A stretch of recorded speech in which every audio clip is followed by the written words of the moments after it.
오늘 우리에게 주시는 하나님 말씀은 디모데후서 2장 1절에서 13절 말씀입니다. 내 아들아, 그러므로 너는 그리스도 예수 안에 있는 은혜 가운데서 강하고 또 내가 많은 증인 앞에서 내게 들은 바를 충성된 사람들에게 부탁하라. 그들이 또 다른 사람들을 가르칠 수 있으리라. 너는 그리스도 예수의 좋은 병사로 나와 함께 고난을 받으라.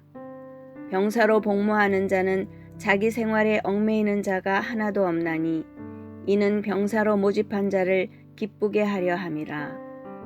경기하는 자가 법대로 경기하지 아니하면 승리자의 관을 얻지 못할 것이며 수고하는 농부가 곡식을 먼저 받는 것이 마땅하니라. 내가 말하는 것을 생각해 보라. 주께서 범세에 내게 총명을 주시리라. 내가 전한 복음대로 다윗의 씨로 죽은 자 가운데서 다시 살아나신 예수 그리스도를 기억하라. 복음으로 말미암아 내가 죄인과 같이 매이는 데까지 고난을 받았으나 하나님의 말씀은 매이지 아니하니라. 그러므로 내가 택함 받은 자들을 위하여 모든 것을 참음은 그들도 그리스도 예수 안에 있는 구원을 영원한 영광과 함께 받게 하려 함이라. 미쁘다 이 말이여, 우리가 주와 함께 죽었으면 또한 함께 살 것이요 참으면 또한 함께 왕노릇할 것이요 우리가 주를 부인하면 주도 우리를 부인하실 것이라. 우리는 미쁨이 없을지라도 주는 항상 미쁘시니 자기를 부인하실 수 없으시리라.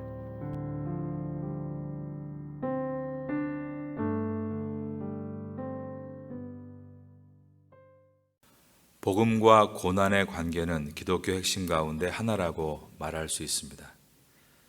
복음과 함께 고난을 받으라. 이것이 디모데후서가 전달하려는 가장 핵심적인 내용입니다. 1장에 이어서 2장에서도 이 같은 내용이 강조되고 있습니다. 오늘 본문의 첫 절인 디모데후서 2장 1절을 보겠습니다. 내 아들아, 그러므로 너는 그리스도 예수 안에 있는 은혜 가운데서 강하고. 사도 바울은 1장에서 디모데의 믿음을 외할머니와 어머니의 믿음과 연결시켜서 믿음의 전통을 이야기했습니다.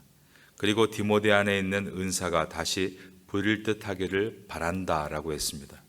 그리고 성령의 충만함으로 능력과 사랑과 절제가 증강되기를 원한다라고 했습니다. 그 이유는 순전한 복음을 전하고 지키며 나아갈 때 찾아오는 고난에 대해서 대비하기 위해서라고 했습니다. 2장 1절에서 내 아들아, 그러므로 너는 그리스도 예수 안에 있는 은혜 가운데서 강하라 라고 말하는 이유도 디모데가 고난을 잘 감내할 수 있도록 하기 위해서였습니다. 그러기 위해서 예수 안에 있는 은혜 가운데서 강해지라 라고 한 것입니다. 예수 그리스도 안에서 받는 은혜는 분명 우리를 강하게 만듭니다. 은혜를 경험한 성도는 연약하지 않습니다. 우리에게 부어주시는 하나님의 그 은혜가 우리를 강하게 붙들어 주는 것입니다. 이 자리에 계신 여러분 모두가 예수 그리스도 안에 있는 은혜로 인해서 강해짐으로 고난을 만나도 잘 감내할 수 있게 되기를 예수님의 이름으로 축원합니다. 2절을 보겠습니다. 고난을 감내하는 이유는 복음의 전파 사명을 완성하기 위해서입니다. 사도 바울은 디모데에게 예수 그리스도의 복음이 4대까지 뻗어나가기를 바란다라고 했습니다. 또 내가 많은 증인 앞에서 내게 들은 바를 충성된 사람들에게 부탁하라. 그들이 또 다른 사람들을 가르칠 수 있으리라. 여기에 보면 바울이 전한 복음을 디모데가 받았고, 디모데는 자신이 바울로부터 받은 복음을 충성된 사람들에게 전했고, 충성된 사람들은 디모데로부터 받은 복음을 또 다른 사람들에게 가르칠 수 있었습니다. 이와 같이 바울이 디모데에게, 디모데가 충성된 사람들에게, 충성된 사람들이 또 다른 사람들에게 복음을 전함으로 예수 그리스도의 복음이 4대로 뻗어 나아가고 있습니다. 이것은 또한 우리가 오늘날 원하는 일들입니다.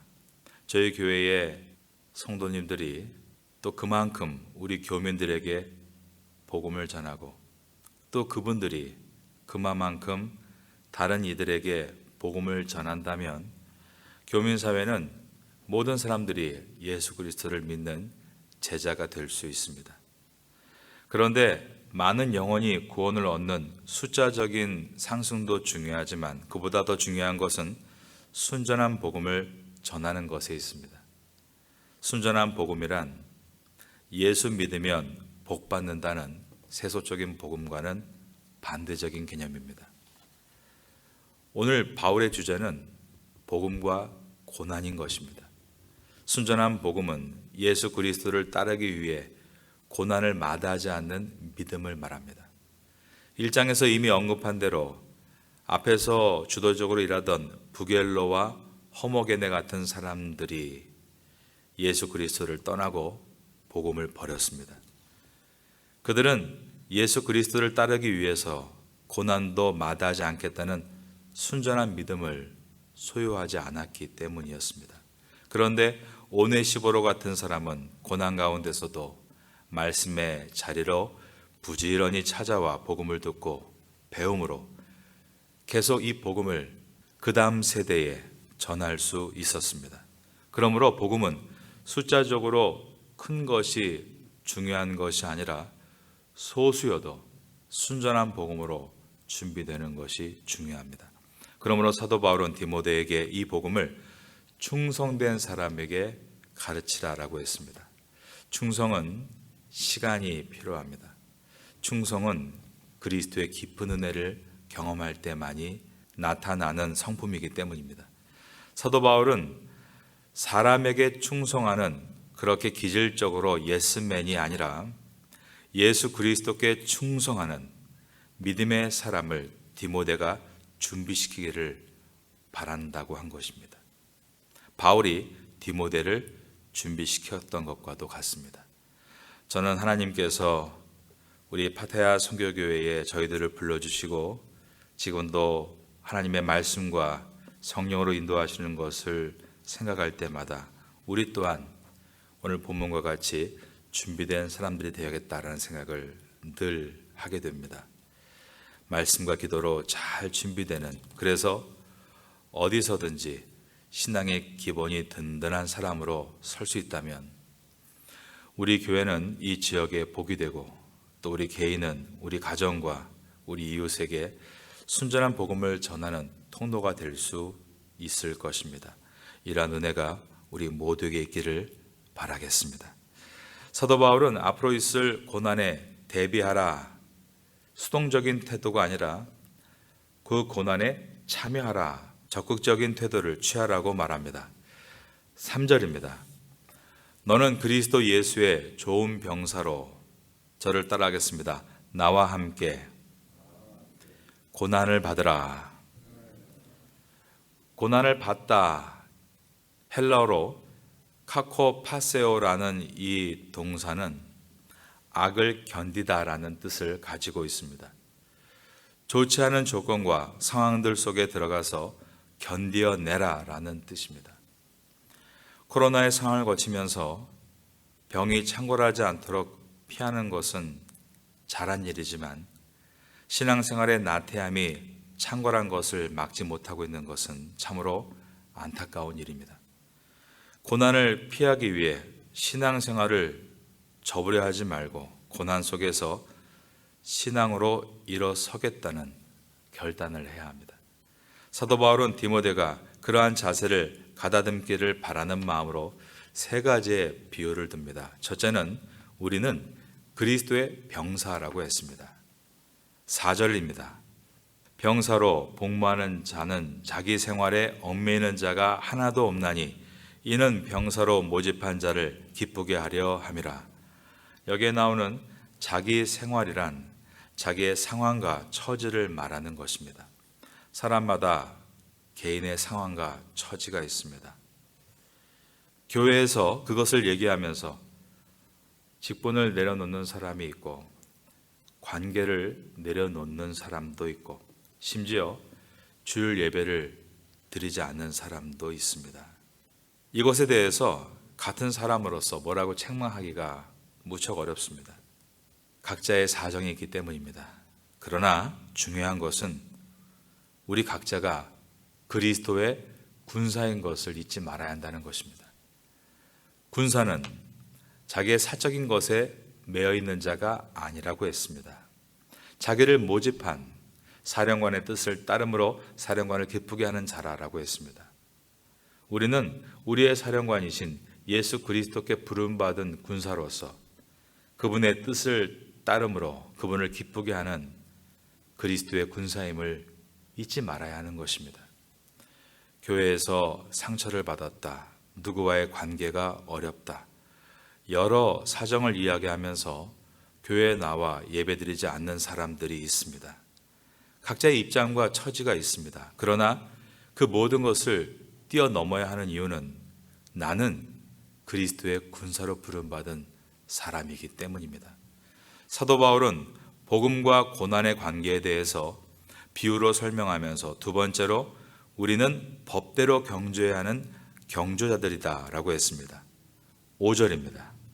경계하는 자가 법대로 경계하지 아니하면 승리자의 관을 얻지 못할 것이며 경주자는 경기의 규칙을 지켜야만 합격이 되고 상을 얻을 수 있습니다.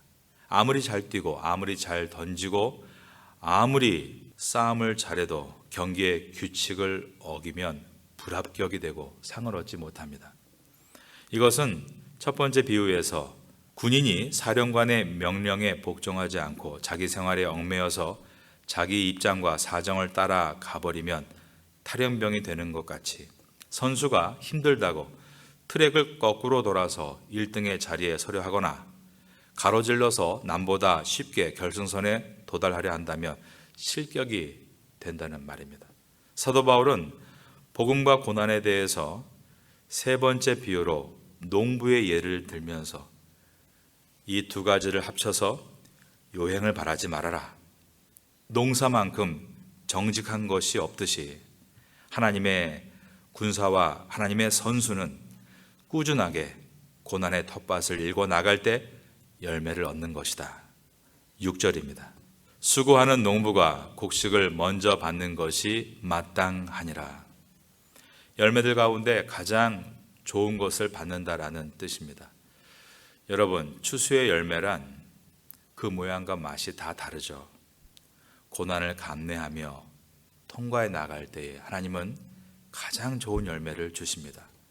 그러니 내 사생활이 있다고 내 마음대로 병영 생활을 하려 하거나 내가 1등만 하고 싶다고 트랙을 거꾸로 도는 잘못된 선수 생활이 아니라 참된 군인으로 참된 하나님의 대표 선수로 길을 걸어갈 때 반드시 하나님께서 가장 귀한 열매로 우리와 함께해 주시는 것입니다. 이 은혜를 꼭 얻게 되기를 주님의 이름으로 축원합니다. 억지로 가거나 마지못해서 하지 말아야 합니다. 예수님께서는 분명히 천국은 친노하는 자의 것이다. 이 말의 뜻은 적극적으로 나아가라는 뜻입니다. 7절입니다. 내가 말하는 것을 생각해 보라. 주께서 범사에 내게 총명을 주시리라. 사도 바울은 디모데에게 생각할 수 있는 시간을 주고 있습니다. 여기서 내가 말하는 것을 생각해 보라라는 이 동사는 현재 진행형입니다. 즉 항상 생각하라는 것입니다. 신앙은 생각하는 신앙이어야 한다는 뜻입니다. 생각하지 않는 신앙, 즉 맹목적인 신앙은 견고할 수가 없습니다. 맹목적인 사람은 하루아침에 어떤 사건으로 부러지고 맙니다. 비극적인 어떤 사건을 만났을 때, 비극적인 어떤 관계에 들어갔을 때 신앙을 끊어버리는 사람들은 그런 경우입니다. 그러나 생각하는 신앙은 시간이 지날수록 오히려 더욱 견고해집니다. 그래서 어떠한 비극적인 상황이 발생해도, 어떠한 비극적인 관계 속에 들어가더라도 결코 신앙을 버리지 않는다는 것입니다. 가장 대표적인 예가 바로 욥인 것입니다. 욥기서에 가득 채워져 있는 욥의 연설과 기도문은 무엇을 보여주고 있습니까? 바로 욥이 생각하는 신앙인이라는 것을 보여주고 있는 것입니다. 우리도 생각하는 신앙인이 되기를 바랍니다. 사도 바울은 복음과 고난에 대해서 더욱 깊이 이야기를 이어갑니다. 8절과 9절입니다. 내가 전한 복음대로 다윗의 씨로 죽은 자 가운데서 다시 살아나신 예수 그리스도를 기억하라.